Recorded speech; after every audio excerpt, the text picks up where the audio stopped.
할렐루야. 오늘도 하나님 우리에게 크신 은혜 주실 줄로 믿습니다. 어디 한 주간 동안 평안하셨어요? 우리 이렇게 인사했으면 좋겠어요.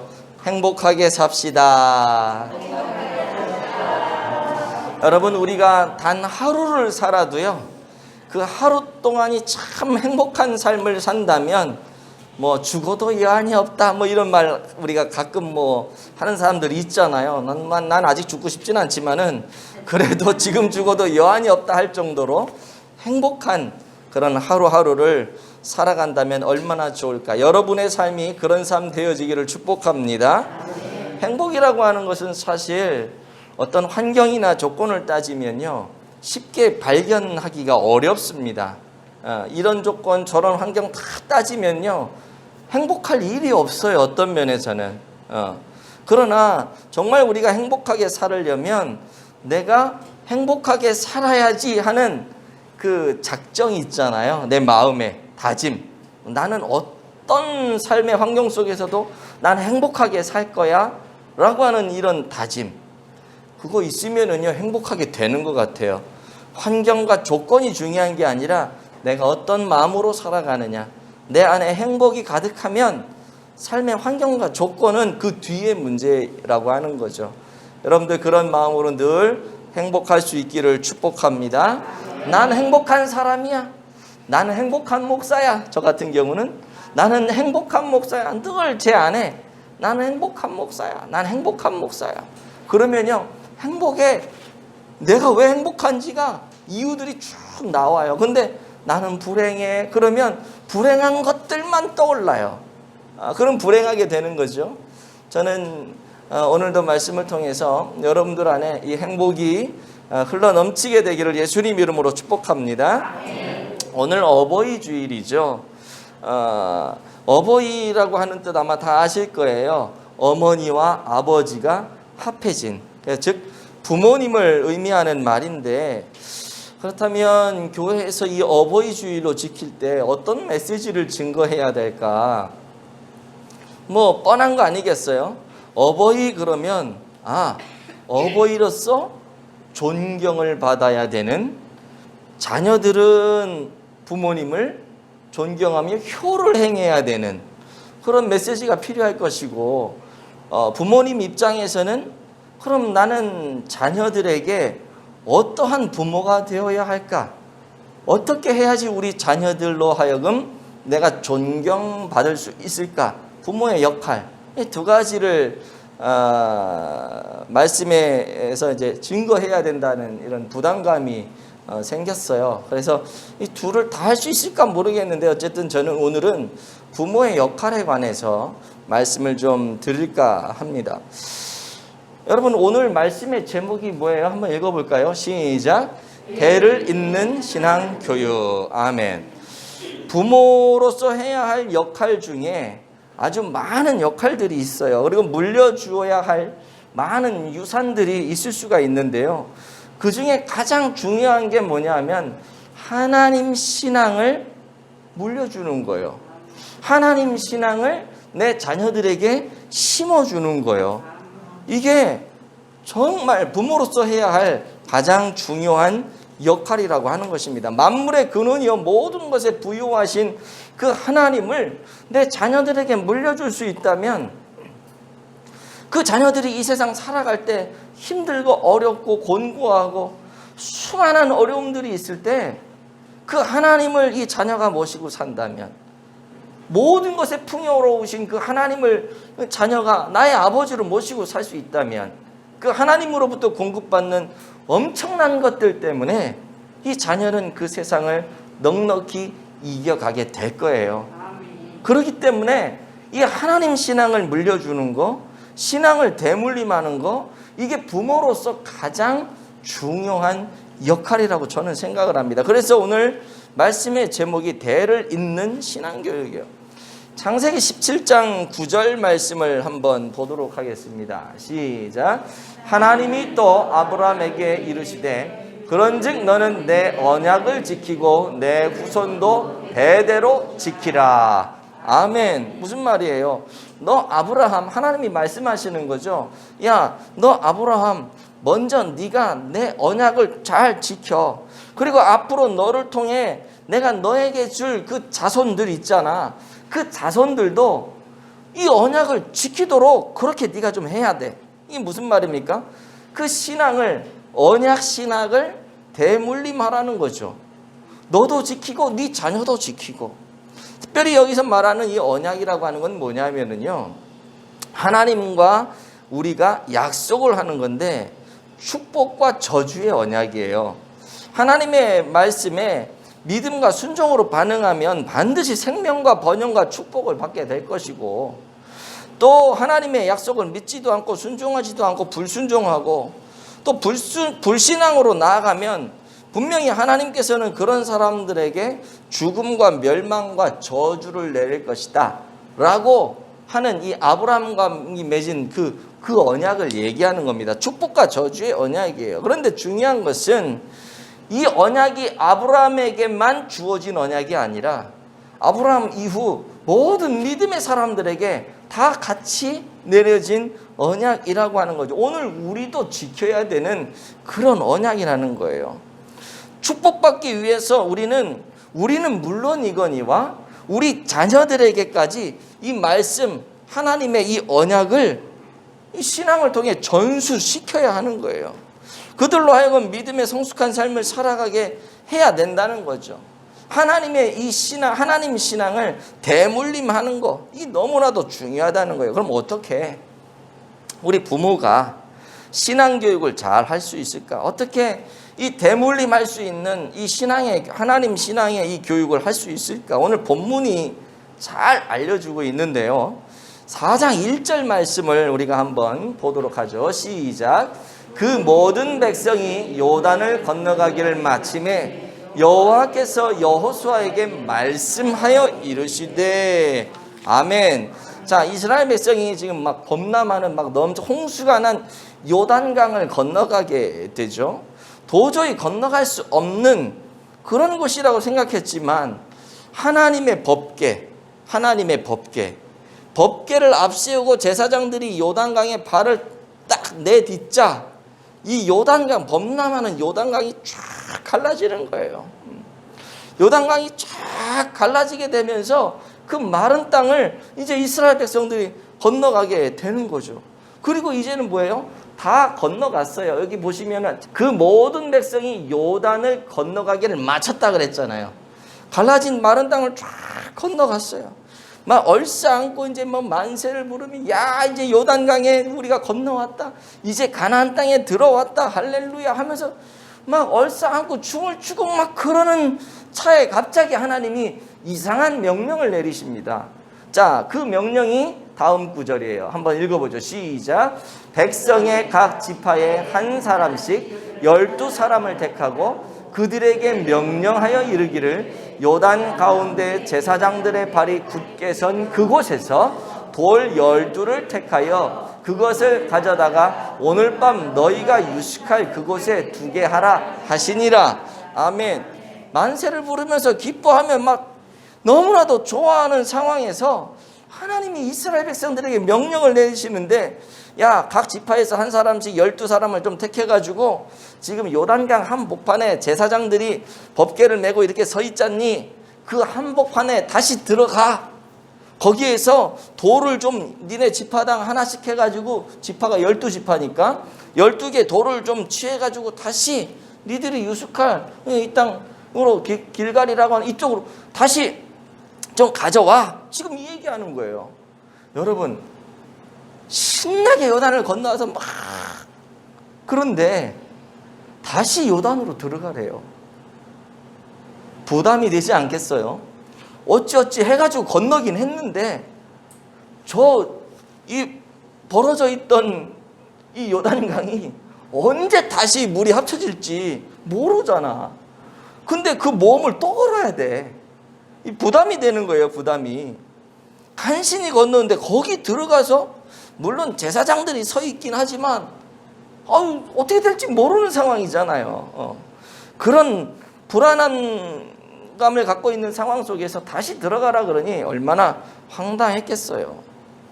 그런데 거기 가서 돌을 메고 나오라 그러는데 여러분, 사람이 돌을 어깨에 메고 나올 정도면 이게 큰 돌이겠어요? 기껏 해봤자 타이어만한 돌? 타이어만한 돌도 못 들어요. 이거 타이어만한 돌도 꽤 무겁다고. 그러니까 사람이 메고 올 정도의 돌이면 그렇게 큰 돌이 아니에요. 그냥 작은 돌 이렇게 낑낑 메고 간신히 들고 올 수 있는 그 정도의 돌을 지금 들고 오라는 거죠. 무슨 피라밋같이 큰 웅장하고 기념이 될 만한 큰 돌을 가지고 오라는 것도 아니고요. 그냥 그 한복판에 있는 돌멩이 하나 그냥 들고 오라는 거예요. 들을 수 있을 정도에. 그래 놓고 거기다 기념비를 세우라는 거죠. 도대체 하나님이 무슨 뜻이 있어서 이런 말도 되지 않는 어처구니 없는 굳이 왜 거기 가서 그 돌을 취해오게 하실까? 여기에 하나님이 우리를 축복하시고자 하는 놀라운 숨은 뜻이 들어있다는 거죠. 그게 뭐냐 하면 하나님 신앙을 자손에게 계승하라고 하는 거예요. 네가 받은 신앙의 축복을 자손 만대에 전해라. 그걸 계승해라. 그 목적으로 그 돌을 옮겨오라고 한 거예요. 그 이유가 6절 7절에 나오는데요. 한번 읽어보죠. 시작. 이것이 너희 중에 표징이 되리라. 후일에 너희의 자손들이 물어 이르되 이 돌들은 무슨 뜻이냐 하거든 그들에게 이르기를 요단물이 여호와의 언약궤 앞에서 끊어졌나니 곧 언약궤가 요단을 건널 때에 요단물이 끊어졌으므로 이 돌들이 이스라엘 자손에게 영원히 기념이 되리라 하라 하니라. 아멘. 무슨 말인지 아시겠죠? 여러분, 지금 이 요단을 건넌 사람들은요, 하나님의 은혜로 요단을 건넌 것을 자기들은 체험을 한 거예요. 그 은혜를. 그런데 시간이 흐르면 흐를수록 그 은혜의 역사는요, 점차 잊어지게 될 거예요. 여러분, 우리도 어떤 위기 순간에 하나님의 큰 은혜로 그 위기를 모면하면요, 그때는 막 할렐루야 하면서 막 절대 못 잊어 그러지만 이게 시간이 흐르면 1년, 2년 지나면요, 감이 떨어져요. 그때 그런 은혜가 있었지. 그때 내가 이렇게 했지. 그러나 1년 지나고 2년 지나면 그때 느꼈던 그 은혜와 감동이 점점 사그라져요. 그런데 이것이 나는 그렇다 치지만 내 가족이라든지 내 자녀들이라든지 아니면 내가 죽은 뒤에 내 후손들이 그 이야기를 전해 들어도요, 감이 완전히 떨어지는 것입니다. 그러니까 그것을 너가 간직했던 그 신앙을 너만 간직할 게 아니라 네 후손들에게도 물려주라는 거예요. 그게 이 돌의 증표라고 하는 거예요. 후손들이 나중에 나오잖아요. 너희 중에 표징이 될 후일에 너희 자손들이 물어야 돼. 이 돌들은 무슨 뜻이냐?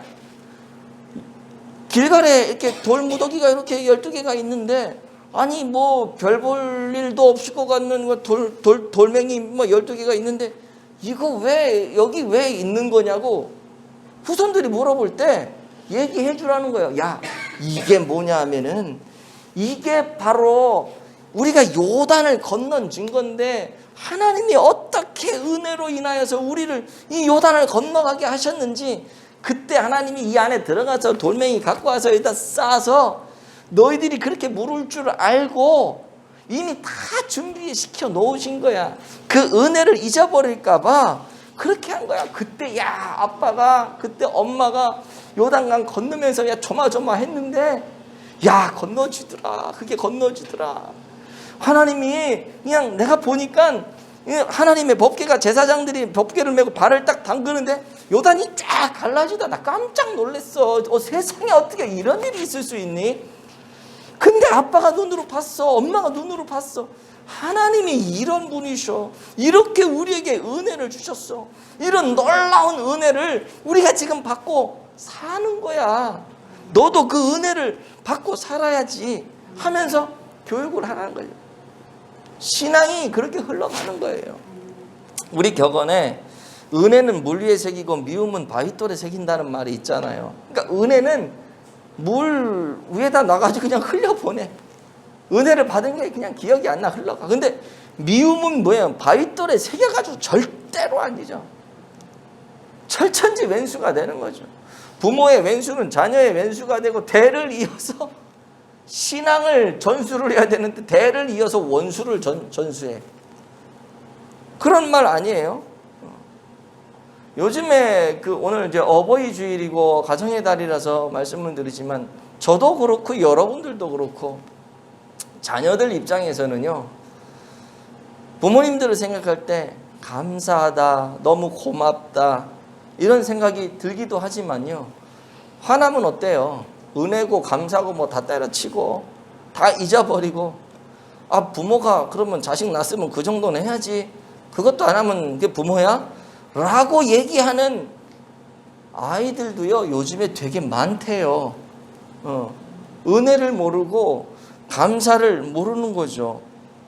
엄마 아빠가 나 낳기만 하면 뭐해? 낳기만 하면 부모야? 두 사람이 사랑해서 애만 낳았다고, 아, 그럼 제대로 키워야지. 먹을 거 잘 먹히고, 입을 거 잘 입히고, 과외도 잘 시키고, 돈도 빵빵 주고, 아니, 그래야지 부모지.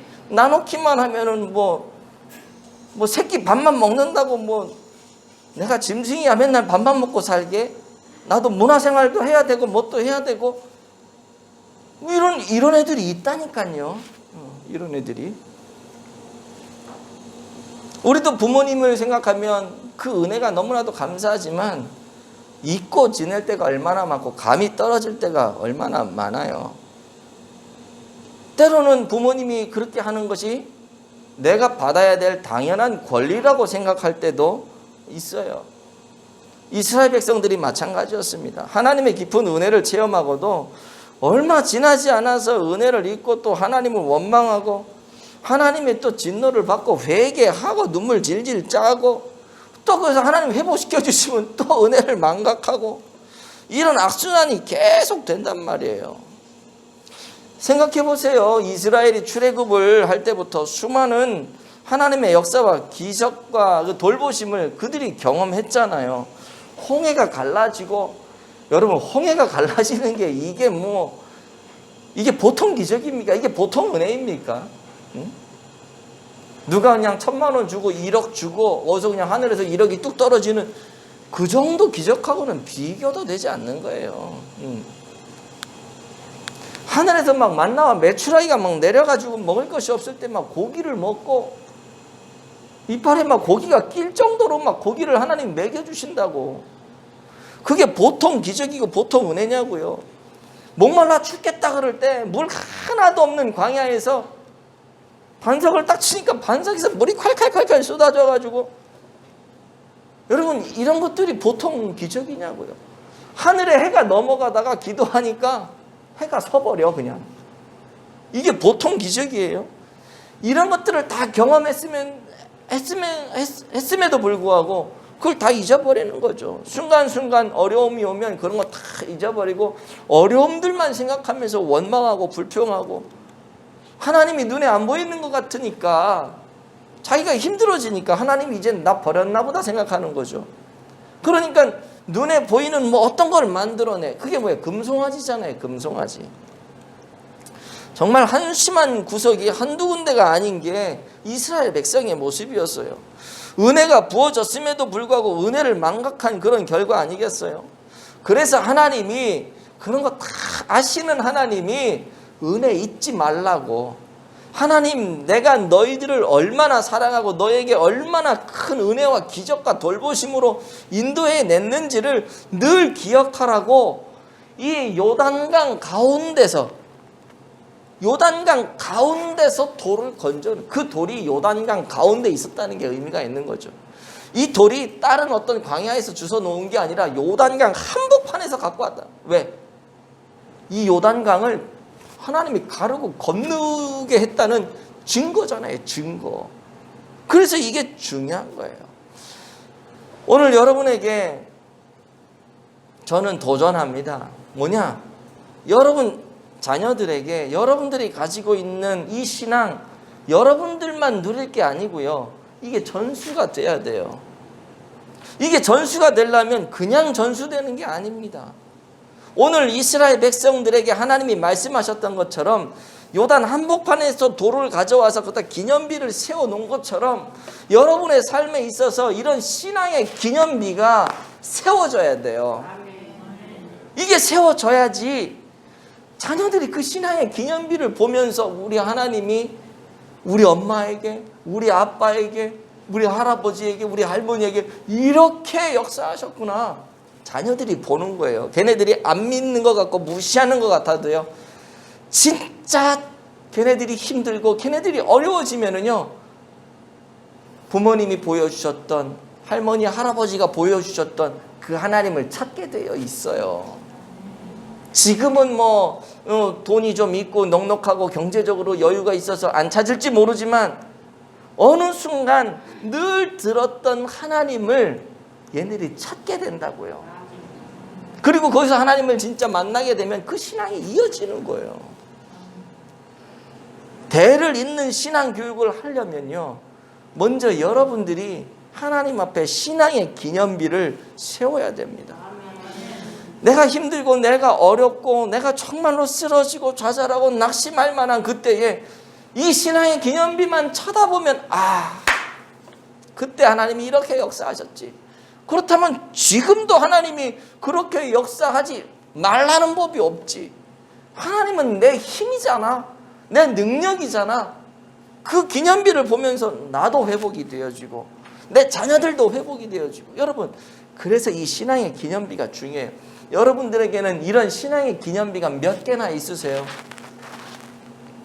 1개 있는 분도 있고 2개 있는 분도 있고 막 셀 수 없을 정도로 많이 있는 분도 있고 어떤 분은 하나도 없을 수도 있고 다양한 분들이 있지만 정말 중요한 것은 이 신앙의 기념비를 날마다 세워나가는 저와 여러분들 되어지기를 축복합니다.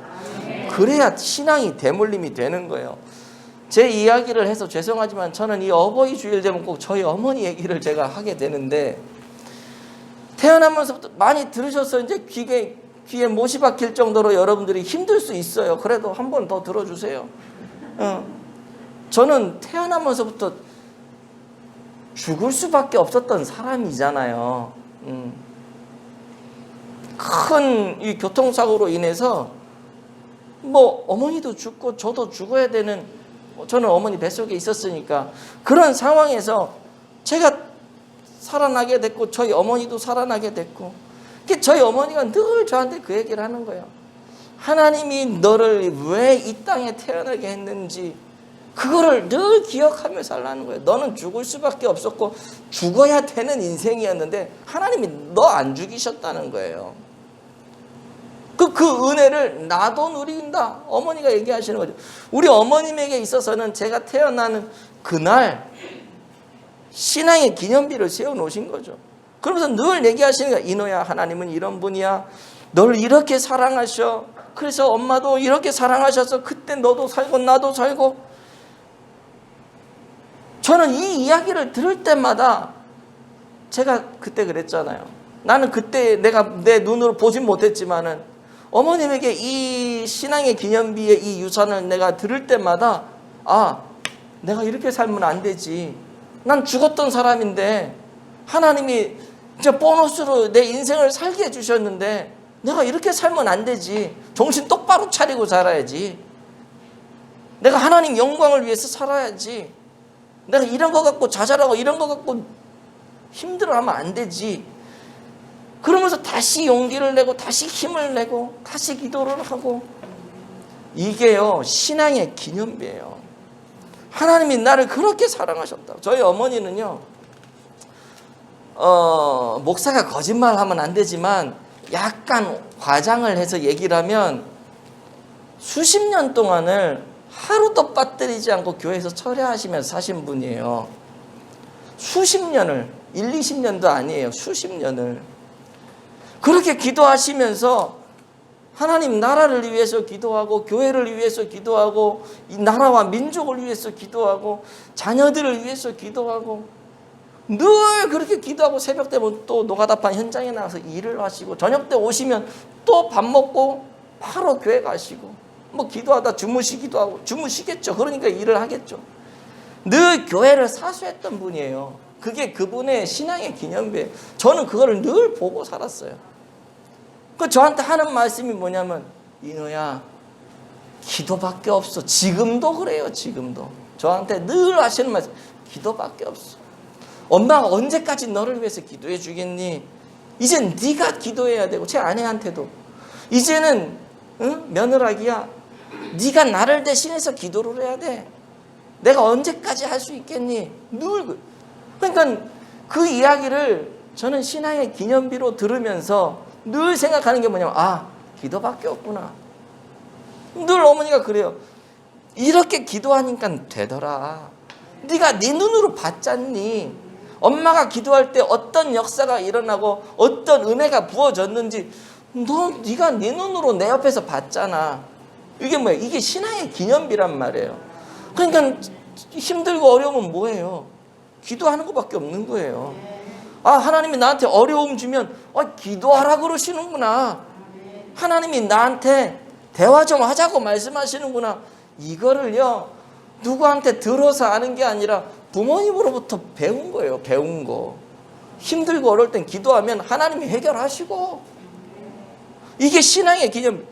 제가 제 아이들한테 똑같이 그 얘기를 해요. 네 할머니는 이랬어. 그래서 아빠도 이루고 있는 거야. 지금 아빠는 이랬어. 지난번에도 그랬지. 저도 기념비가 많거든요. 어렸을 때 4살 때 제가 중풍 걸리신 제 아버지 손을 잡고 새벽 4시만 되면 새벽 기도를 갔어요. 4살 때. 한쪽은 지팡이, 한쪽은 내 손을 잡고 아버지가 새벽 기도를 가요. 그게 저에게는 신앙의 기념비예요. 새벽에 하나님 앞에 기도하는 거예요. 아이들한테 얘기하죠. 기도해야 돼. 아빠 이랬다? 그랬더니 하나님이 이렇게 은혜를 주더라? 기도해야 돼. 기도 안 하면 내가 아무리 능력이 있고 내가 아무리 잘 나가는 인생이라도 기도 안 하면 하나님이 막아버리면 다 끝나는 거야. 그러니까 기도해야 돼. 이게 제 아이들에게 흘러가요. 성동구에 있었던 그 교회에서도 제가 나올 때 그러잖아요. 사람들은 막 다 이런 일이 어떻게 있을 수 있느냐 그러는데 저에게는 그게 신앙의 기념비예요. 여러분들 그러잖아요. 목사님 진짜 복 받았다고 거기서 나와가지고. 거기 나온 게 복이라고 여러분들이 저한테 얘기를 하잖아요. 저는 그거를 하나님의 음성으로 들어요. 하나님이 저한테 그렇게 말씀하시는 걸로 들어요. 복이죠. 진짜 복이죠. 얼마나 제가 행복하게 사역을 합니까? 그런다고 해서 제가 뭐 먹을 게 없어가지고 굶습니까? 애들 공부를 못 시킵니까? 제가 자녀들에게 얘기를 해요. 야, 하나님이 아신 거야. 놀랍지 않니? 너 고3 때 그런 일이 있었는데 네가 거기에 휩싸이지 않고 공부 잘해가지고 대학을 들어가고 네가 원하는 그런 일들을 하기 위해서 지금 준비하고 있는 거 놀랍지 않니? 그런 중요한 시기에 어려움이 있었는데 그게 어려움이 아니라 오히려 전화위복이 된 거. 이거 누가 한 것 같아? 이거 다 하나님이 하신 거야. 하나님이 네 마음을 그렇게 만지신 거야. 제가 그런 얘기를 해요. 이게 뭐냐면은 신앙의 기념비요. 이게 자녀들을 통해 흘러가는 겁니다. 보여주는 거예요. 보여주는 거. 우리가 카페 교회를 하면서 요즘 같은 시기에 정말 전도가 안 되고 사람 만나기 어렵잖아요. 여기 있으면 사람이 그냥 와요. 얼마나 감사한지 몰라. 어떤 분이요 와가지고 그러는 거예요. 야, 여기 진짜 좋네요. 우리가 여기 교회를 개척한 지 작년 7월 달이니까 오늘 5월 달이냐. 지금 한 10개월 정도, 9개월, 10개월 됐잖아요. 지난주에 와가지고 10개월 동안 한 번도 안 온 분인데 와가지고 여기 이런 카페가 있었냐고 그러면서 언제 생겼냐? 그래서 한 1년 됐어요. 그랬더니 깜짝 놀래. 자기 이 동네 사는데 한 번도 못 봤다는 거야. 그러면서 야, 여기 완전히 동네 사랑방이네 그러더라고. 진짜 사랑방이에요. 여기 젊은 사람들, 연세 드신 어른들, 뭐 가족들 다 와요. 여기는 어떤 연령이 어떤 제한이 있는 게 아니라 진짜 사랑방이야, 사랑방. 그러면서 그런 얘기를 하는데, 제가 그런 얘기를 들으면은요, 무슨 생각을 하는 줄 알아요? 하나님이 지금 저 사람을 통해 나한테 메시지를 주시는구나. 여기는 이 지역의 사랑방 역할을 해야 되는 그런 교회다. 누구나 와서 쉴 수 있고 누구나 와서 행복할 수 있고. 지난번에 어떤 청년은 와가지고 제가 얘기했었잖아요. 영화배우 한 명 있다고. 그 친구가 막 오더니 요즘엔 그 헬스 트레이너예요. 그 사람이 트레이너도 하고 이제 영화도 찍고 하는데 나한테 와가지고 하는 말이 그래요. 사장님, 나 사장님하고 할 얘기 많은데 먹고 사는 게 너무 바빠가지고 그냥 아메리카노 빨리 한 잔 주세요 그러고 가더라고. 그 친구가 나하고 할 얘기가 많대. 내가 얘기하자 붙잡지도 않는데 자기가, 그 사람은요 테이크아웃 시켜도 이 앞에 서가지고 나랑 30분을 얘기해요. 테이크아웃 시켜놓고 여기서 서가지고 계속 얘기를 해. 다른 카페는 안 간대. 그 사람이 여기만 오면 그냥 마음이 편해서 여기만 온대. 내가 누군지 알고 오는지는 난 모르겠는데 그냥 여기만 오면 편하대 자기는. 여러분, 이런 모든 것이 하나님이 주신 은혜 아니겠어요? 이런 것들을 얘기하면서, 제가 여러분들에게도 얘기하지만은 우리 자녀들에게도 얘기를 하면서, 하나님이 이렇게 나를 사랑하시고 우리 교회를 사랑하시고 우리 성도들을 사랑하시고, 이 얘기를요 제가 입만 열면 해요. 입만 열면.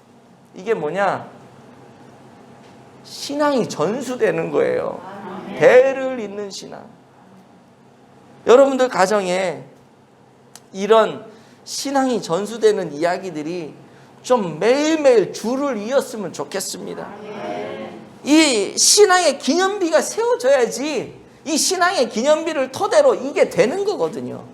그냥 여러분들이 먼저 이 신앙의 기념비를 잘 세워서 정말로 신앙의 믿음의 명문 가문을 이끌어가는 존귀한 성도들이 되어지길 축복합니다. 말씀을 맺을게요. 사사기 2장 10절에 보시면 이런 말씀이 있어요. 시작. 그 세대의 사람도 다 그 조상들에게로 돌아갔고 그 후에 일어난 다른 세대는 여호와를 알지 못하며 여호와께서 이스라엘을 위하여 행하신 일도 알지 못하였더라. 아멘. 여기 보시면요, 그 세대의 사람들도 다 조상에게 돌아갔다 그랬잖아요. 그렇죠? 조상에게 돌아갔다. 그 세대란 어떤 세대예요? 그 세대란 당시 여호수아가 살던 신앙 좋았던 그런 세대를 말합니다. 여호수아 24장에 보면 그들의 신앙이 잘 기록이 되어져 있는데요, 이 사람들의 신앙은 지금 우리가 따라잡기 힘들 정도로 굉장히 탁월한 신앙의 소유자들이었어요. 여호수아서 24장 15절 말씀 한번 보죠. 시작. 만일 여호와를 섬기는 것이 너희에게 좋지 않게 보이거든 너희 조상들이 강 저쪽에서 섬기던 신들이든지 또는 너희가 거주하는 땅에 있는 아모리 족속의 신들이든지 너희가 섬길 자를 오늘 택하라. 오직 나와 내 집은 여호와를 섬기겠노라 하니. 아멘. 자, 여호수아가 하는 얘기죠. 너 강 저쪽에서 섬기던, 이제 우상 말하는 거예요. 그 신을 섬기든지 너희가 거주하는 땅에 있는 아모리 족속의 신을 섬기든지 너희가 섬길 자를 오늘 택해라. 오직 나와 내 집은요. 니들이 어떤 신을 섬기든지 좀 택해라. 나는 니들이 무슨 신을 섬겨도 나는 여호와 하나님만 섬길 거다. 그랬더니 이 사람들이 그때 뭐라고 얘기를 하냐면 그 다음 절 16절 시작. 백성이 대답하여 이르되 우리가 결단코 여호와를 버리고 다른 신들을 섬기지 아니하리니. 아멘. 나는 여호와를 섬길 거니까 너희들 누구 신 니들 결단해라. 여호수아가 진짜 여호와 말고 다른 신 섬기라고 그렇게 얘기한 거 아니잖아요. 나 여호와 섬길 거니까 니들도 여호와를 섬겨야 돼. 그 얘기를 지금 하는 거예요. 역설적으로 이렇게 표현하는 거예요. 그랬더니 이 사람들 하는 말이, 아이고 여호수아 장군님 무슨 말씀을 하세요. 결단코 우리가 여호와를 버리는 일은 없을 겁니다. 걱정하지 마세요. 지금 그 얘기 하는 거예요. 그 끝까지 신앙을 지키면서 여호수아와 함께 이 사람들이 신앙의 아름다운 모습을 보여주고 있는데요. 중요한 건 뭐냐 하면 그 다음이에요. 그 다음에 한번 사사기 10장 다시 한번 읽어보죠. 시작. 그 세의 사람들도 다 그 조상들에게 돌아갔고, 자 스톱. 자, 그 세대의 사람들도 다 그 조상들에게 돌아가, 다 죽었다는 거죠. 그죠? 그때 여호수아와 함께 잘 신앙생활을 했던 사람들이 다 조상들에게 돌아가 죽었어요. 그 후에 일어난 어떤 세대예요? 다른 세대예요. 그 후에 일어난 세대는 다음 세대가 되어야 되는데 다른 세대예요. 다른 거야. 신앙이 완전 달라.